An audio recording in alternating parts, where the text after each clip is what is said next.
Bonjour à tous. Bonjour. Vous êtes là pour regarder Morgane nous présenter 7 expresso broyeurs. Oui, c'est la Philips EP1010/10. C'est une machine à café grain compacte. Elle est idéale pour débuter dans l'univers de l'expresso broyeur avec ses 2 boissons café et sa buse vapeur.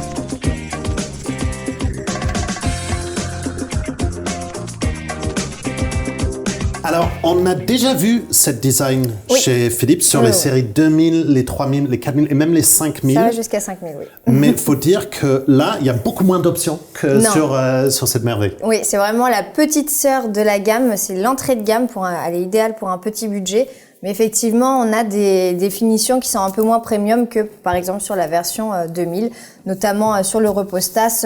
Et puis, là, on part par contre sur une petite couleur gris cachemire, qui est assez sympa. Ce qui est très joli, mais il manque des petites finitions un peu plus classe qu'on a pu trouver sur les séries 2000 et séries 3000. Voilà. Je suppose que ça va avec les fonctions aussi, parce que je vois que le pavé tactile est moins grand. Il y a moins d'options également. Mais je te propose, on va partir directement sur 2 expressos. Vous êtes là pour regarder les cafés, donc on y va. Alors, je pense que là, je suis à peu près bien placée. Non, là, t'es bien. La buse descend super bas. Voilà, la buse descend quand même relativement bas et assez haut pour faire des boissons quand même un petit peu plus longues, qu'on verra tout à l'heure. Et donc, je vais lancer 2 expressos. Alors, je vois pas trop la LED. Non, oui, il y a un LED. Là, t'es sur une. Donc voilà, là, t'es sur 2. Là, sur une. Et j'ai juste à lancer ici. Donc, l'avantage, c'est qu'on peut faire du coup 2 expressos ou 2 cafés. On peut lancer en même temps. Alors, si je peux me permettre... C'est difficile de se souvenir du son de broyage d'une machine à l'autre, mais elle est quand même un peu plus bruyante que ses sœurs. Elle est un petit peu plus bruyante, bah oui, effectivement, du coup, les options, le bruit est un peu moins étouffé parce que les matériaux utilisés sont de moins haute qualité que sur les autres références, mais bon, comme on a dit, c'est l'entrée de gamme pour petit budget, donc voilà.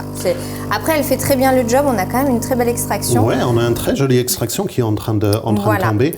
Ah, c'est 2 en broyages. 2 percolations, tout à fait. En 2 percolations, ça permet d'avoir 2 demi-cafés et d'avoir du coup exactement les mêmes résultats dans chacune des tasses. Et aussi que la température soit pareille pour vous, votre conjoint. Donc, c'est plus adapté aussi. Voilà. Alors avant qu'on fasse le tour, j'ai entendu quelque chose sur l'extraction et qu'on va entendre ici une fois que ça a fini de broyer. On entend la pompe s'activer un tout petit peu. Oui. Et s'arrêter, voilà.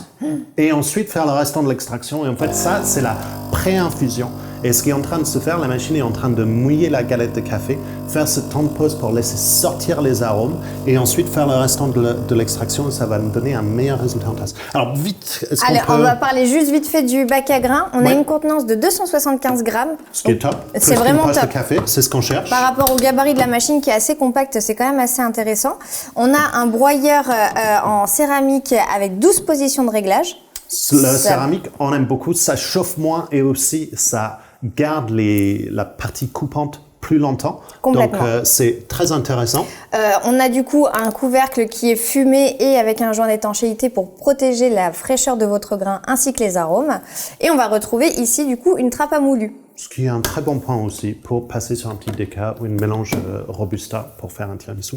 C'est ce que moi j'utilise et c'est que des bons points là-dessus. Oui. Je suis surpris que la jointe d'étanchéité n'a pas plus étouffé le bruit, si je peux me permettre. Je suis d'accord, effectivement, c'est vrai. Notre extraction. On a quand même une belle créma qui a une jolie couleur, je trouve. Et on a les arômes qui sont respectés. C'est par cette pré-infusion que c'est en train de le faire. Ça a peut-être coulé un poil vite. Oui. On aurait pu réduire un petit peu. Voilà, c'est ça. C'est qu'on peut encore régler. Je l'avais pas mis au maximum pour pouvoir quand même garder un petit peu de marge de manœuvre, mais on peut effectivement broyer encore un peu plus fin. Mais le résultat est quand même super intéressant. Oui. Allez, on passe sur du coup le réservoir à eau. Donc le réservoir à eau a une contenance de 1,8 litre. Donc qui est bien, c'est en adéquation. Voilà, c'est en adéquation. Avec la cartouche filtrante. La cartouche AquaClean, très très importante de la mettre pour toutes les machines, mais celle-ci, elle est encore mieux. Parce que son système de filtration va permettre de détartrer votre machine que tous les 5000 tasses ou environ pour une consommation moyenne tous les 2 ans. Par contre, il faut bien penser à changer la cartouche très régulièrement en fonction de la dureté de votre eau et de votre utilisation. Et c'est une technologie qui est présente que chez Philips Psycho, donc c'est pas, vous pouvez pas mettre cette cartouche dans n'importe quelle machine, faut le reconnaître. Donc c'est vraiment un super bon point chez Philips, si vous habitez dans une région qui a quand même de l'eau très calcaire, c'est un super innovation. La façon que ça marche dedans est vraiment très intéressant. Alors juste là, tu ne vois pas, mais j'ai une porte qui permet d'accéder du coup au groupe d'extraction qu'il faut retirer. Je vous conseille une fois par semaine, vous le nettoyez sous l'eau tiède. Ça va permettre de retirer du coup la graisse et le marc de café. Et une fois sec, vous pouvez le replacer dans la machine. Et c'est vraiment très important de faire ce nettoyage parce que ces huiles de café qui vont se reposer dessus, à un moment, ça va rancir et c'est ça qui va donner un mauvais goût à votre café. Donc, l'entretien du groupe café est super important. Sur une machine comme ça où on peut le retirer, c'est encore plus simple. C'est encore plus simple. On va passer du coup sur la partie avant. Donc là, on a un bac à marc qui permet de récolter jusqu'à 12 galettes. Donc moi, je trouve que c'est quand même une belle capacité. C'est une belle capacité, surtout pour la taille de la machine. C'est ça, exactement. Et on a du coup le réservoir d'eau usagée qui est pareil, très profond. Donc ça permet d'avoir plusieurs rinçages internes de la machine sans avoir à le vider trop régulièrement. Parce que forcément, votre machine va faire ses rinçages pour amorcer sa pompe, forcément, pour retirer l'eau stagnante et chauffer les systèmes internes pour que votre café soit bon et chaud sur sa première café. Complètement. Alors, du coup, on a présenté la machine en indiquant qu'elle permettait de faire donc des cafés, mais elle permet aussi de faire de la vapeur, avec sa buse. Donc, je te propose, vu qu'elle est de ton côté, de t'en charger. C'est moi qui m'en charge. Exactement, c'est toi qui vas t'en charger. C'est une buse assistée. Est-ce que tu as quelque chose que je puisse... J'ai un petit chiffon, juste là.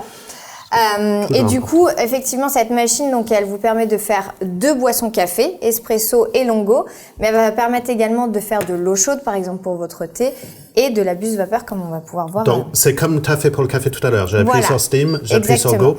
Moi, je parle les machines manuelles, donc je fais toujours un petit flush au départ. Ça permet de retirer tout ce qui est eau qui est toujours dans le système et d'avoir que de la pure vapeur derrière. Ça va permettre totalement de sortir un petit peu de vapeur pour bien nettoyer l'intérieur. Et du coup, tu vas pouvoir travailler la mousse. Malheureusement, il faut juste que je le relance du coup. C'est un petit truc de flasher la buse avant et après. Ça permet d'avoir de la vapeur de suite aussi, quand j'ai mis le pichet, et aussi de retirer tout le système. Alors, c'est une buse qui est assistée, donc faut dire que je ne vois pas du tout ce qui est en train de se passer, parce que en même temps que la vapeur, la machine est en train d'injecter de l'air par, je suppose, une trou quelque part sur la buse, qui est en inox. Oui. Donc ça, c'est facile pour le nettoyage. Complètement. Et moi, de là où je suis, je vois quand même l'épaisseur de lait qui est en train de monter. Et c'est l'intérêt d'avoir un pichet en inox, c'est que vous pouvez juger la température à la main en tenant le pichet. Comme ça, je sais qu'elle est chaude. Alors, je vais faire un petit flash après, parce que c'est beaucoup plus simple pour le nettoyage derrière. Un petit chiffon microfibre pour nettoyer l'extérieur. Et c'est très important pour vraiment retirer toutes les bactéries déposées par le lait. Alors, je vois que quand même on peut le séparer, on peut démonter tous les différents éléments. Et on peut même ensuite faire un petit jet d'eau chaude pour vraiment bien rincer également. Alors, j'ai quelque chose qui est un peu moussant, c'est très épais. Je vais quand même casser quelques bulles. Il y a quelques grosses bulles, mais ça provient du fait aussi que ce soit fait par une buse vapeur et non un système One Touch. Mais la question, c'est le goût, toujours. Alors là, faut dire que j'ai rien maîtrisé. J'ai rien fait parce que je voyais pas ce qui se passait. Je voyais pas le tourbillon. Mais là, déjà, je vois qu'on a une belle. Oui, on a quand même un très beau résultat. Alors, c'est. Du coup, espresso, on est bon. Voilà. En fait, il y a des petites LED qui vous permettent de voir exactement ce qui est en train de se passer. Moi, je suis mal placée pour le voir, mais il y a des petites LED qui vous aident à la préparation, notamment sur le 1 et 2 tasses. Et du coup, il y a quand même quelques paramètres sur cette machine à savoir, des options. Ce que j'allais dire, parce que là, ça, c'est l'intensité. Alors voilà, on a une intensité café qui est de 3 niveaux. D'accord. Plus la trappe à moulu.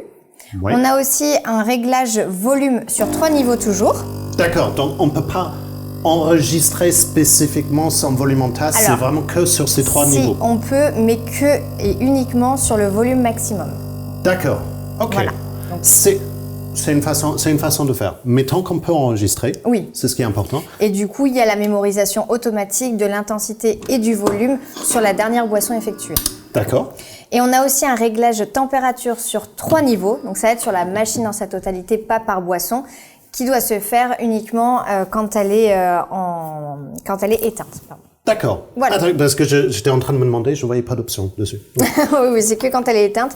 Et ici, on a aussi des petites LED qui permettent d'avertir quand il est nécessaire de faire une action, par exemple manque d'eau ou pour vider le bac à marre. Et on a aussi la possibilité de voir que là, on a mis une cartouche Aquaclean. Normalement, il y a une petite LED bleue. Et là, c'est quand il est nécessaire de faire le détartrage de la machine. Alors, faut dire, j'ai plutôt bien réussi mon Oui, je mon trouve truc, que hein. c'est très beau pour quelqu'un qui n'a rien maîtrisé. C'est Alors, c'est vrai que c'était très séparé mousseux et j'ai plutôt réussi mon truc. On a quand même, on voit bien les grades différents, c'est très sympa. Et la question, c'est le goût. La question, c'est le goût, mais c'est surtout par la température parce que j'ai pu le juger avec la pichée en inox. Et ça rend les choses beaucoup plus faciles. Donc, pour finir sur cette Philips EP 10-10/10, une super petite machine entrée de gamme. En fait, si vous cherchez des options en plus sur cette machine, faut se tourner vers la gamme 2000, 3000, 4000, voire 5000 si vraiment vous cherchez toutes les options. Mais si vous êtes sur un budget, c'est un super bon choix pour rentrer sur les machines expresso à broyeur. Les options quand on cherche sur l'intensité, même cette réglage de température, c'est un très très bon point. Le broyeur en céramique, ça permet d'aller vraiment plutôt loin sur vos extractions. Et la petite plus de la buse assistée à côté pour faire des lattés le week-end, c'est un bon petit solution. Il faut prendre un pichet à lait en inox pour faciliter la chose. Si cette machine vous intéresse, vous pouvez la retrouver chez nous ici. Pour vous abonner à notre chaîne et voir toutes les vidéos dès que ça sort, c'est là-haut. Si vous souhaitez voir plus de tests sur les machines à café à grains, c'est juste là. Et si cette vidéo vous a aidé à choisir votre expresso broyeur, n'hésitez pas à laisser un like. Et jusque-là, on va vous dire bon café. À bientôt.